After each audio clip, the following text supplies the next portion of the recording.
बिहार के 7वें चरण के शिक्षक भर्ती में दिव्यांग अभ्यर्थियों के रिजल्ट को लेकर आगे बात करेंगे। उससे पहले बीपीएससी के चेयरमैन अतुल प्रसाद जी का एक वीडियो जो है वो देख लीजिए। जो आरक्षण का जो सिस्टम चलता है उसमें यह होता है कि जो दिव्यांगजन अपने मेरिट पर आ जाते हैं उनको हम दिव्यांगजन की श्रेणी में नहीं रखते हैं। उनको अपने मेरिट से आ गया तो उसको हम लोग जनरल मान लेते हैं, मतलब जो भी आरक्षित श्रेणी है उसमें मान लेते हैं।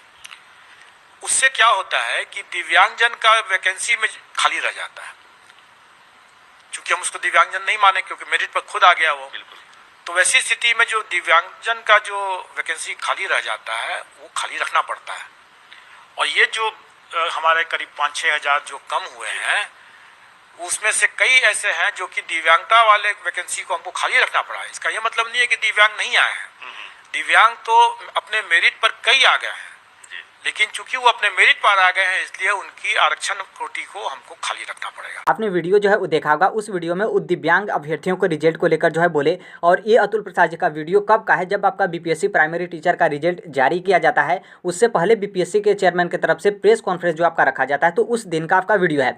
उस वीडियो में उनके तरफ से ये बोला गया कि जो दिव्यांग अभ्यर्थी हैं उनका यदि चयन अपने मेरिट पर हो जाता है तो वो दिव्यांग अभ्यर्थियों का चयन जो है आपका अनारक्षित जो आपका श्रेणी का सीट होता है उस पर जो है आपका चयन होता है। इसका मतलब यह है कि ये जो आपका कब कन्फ्यूजन बना, जब बीपीएससी टीआरई का कट ऑफ चाहे प्राइमरी या फिर माध्यमिक या फिर उच्च माध्यमिक शिक्षक अभ्यर्थियों का ये जो आपका कट ऑफ जारी किया जाता है उसके बाद आप इस कट ऑफ में देखेंगे तो इसमें जो है आपका दिव्यांग अभ्यर्थियों का जो है आपका कट ऑफ नहीं है। उसके बाद से जो है काफ़ी ज़्यादा आंदोलन वगैरह फिर अपनी बात जो है अभ्यर्थियों की तरफ से जो दिव्यांग अभ्यर्थी हैं उनके तरफ से यहाँ पर रखा जा रहा है कि जो दिव्यांगता वाला सीट है उसको यहाँ पर जो है आपका घपला किया गया है, धांधली किया गया है, बेचा गया है। इस तरीके से जो है आपके आंदोलन वगैरह अपने अपने स्तर से जो है आपके किए जा रहे हैं। लेकिन आप वीडियो को देखे होंगे तो उस वीडियो में क्लियर बोल दिया गया है कि जो दिव्यांग अभ्यर्थी हैं, जितने भी दिव्यांग अभ्यर्थी बीपीएससी टीआरई में शामिल हुए थे तो वो सभी अभ्यर्थी अपने मेरिट पर जो है वो आ गए थे, इसलिए वो अपने मेरिट पर आए थे। तो उन अभ्यर्थियों का चयन जो है आपका अनारक्षित श्रेणी का जो आपका सीट होता है उस सीट पे जो है आपका किया गया। ऐसा बीपीएससी के चेयरमैन अतुल प्रसाद जी की तरफ से नहीं किया गया है,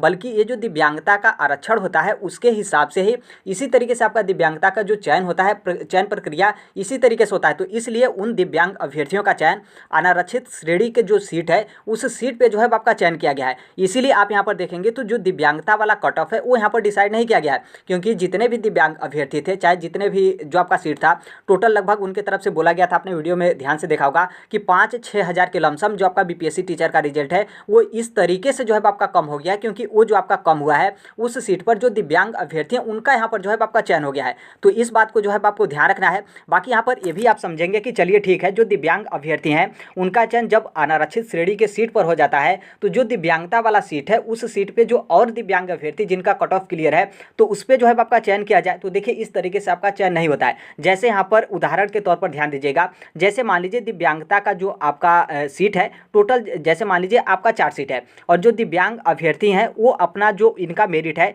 इनका ये मेरिट क्या है कि अपने मेरिट पर ये दिव्यांग अभ्यर्थी आ जाते हैं। तो ये जो 4 सीट है इस 4 सीट पर दिव्यांग अभ्यर्थियों का चयन नहीं होगा, बल्कि ये जो आपका अनारक्षित वाला सीट है उस सीट पे ये 4 दिव्यांग अभ्यर्थियों का जो है वो चयन होगा। और जो दिव्यांगता का सीट है उसको यहाँ पर रिक्त रखने का प्रावधान इनके आरक्षण नियमावली में जो है आपका होता है। इसलिए ये जो आपका दिव्यांगता वाला सीट है पूरा यहाँ पर जो है आपका रिक्त रखा गया है। रिक्त रखने का मतलब ये नहीं कि दिव्यांग अभ्यर्थियों का चयन नहीं हुआ है, दिव्यांग अभ्यर्थियों का चयन हुआ है। दिव्यांग अभ्यर्थी अपने मेरिट पर आ गए हैं और दिव्यांग अभ्यर्थी अपने मेरिट पर आने के कारण उनका चयन अनारक्षित का जो आपका सीट है उस सीट पर जो है आपका चयन हुआ है। तो आई होप इस मैटर को जो है आप समझे होंगे। बाकी इसके अलावा भी यदि आप दिव्यांग अभ्यर्थी हैं, आपका किसी भी तरीके का डाउट हो या फिर कन्फ्यूजन हो तो आप कमेंट के माध्यम से जो है वो कर सकते हैं। बाकी आपको लगता है कि नहीं ये जो आपका नियमावली या फिर रूल हो या फिर गलत हो तो आप अपने स्तर से बीपीएससी के चेयरमैन की तरफ से आप अपनी बात पहुंचाइएगा। और जहां तक मुझे पूरा पता है कि जब से हम बीपीएससी के चेयरमैन को जानते हैं, यदि उनके पास आपकी बात को मतलब वहां तक आपका जाता है